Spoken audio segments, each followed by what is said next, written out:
క్రితం చనిపోయిన ఒక చిన్నారి డెడ్ బాడీ మాకు దొరికింది.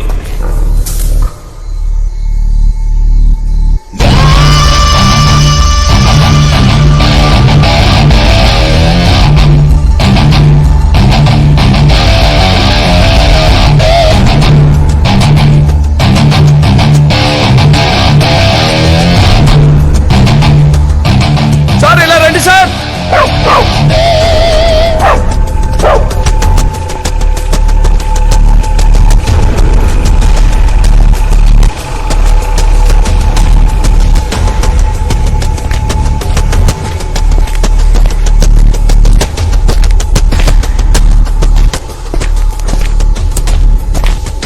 ఆ తర్వాత ఆ చోటు వెనక వైపు సర్చ్ చేసినప్పుడు 4 చిన్నారుల బాడీలు కుళ్ళిపోయి కనిపించాయి. చూడ్డానికే భయంకరంగా ఉన్నాయి సార్.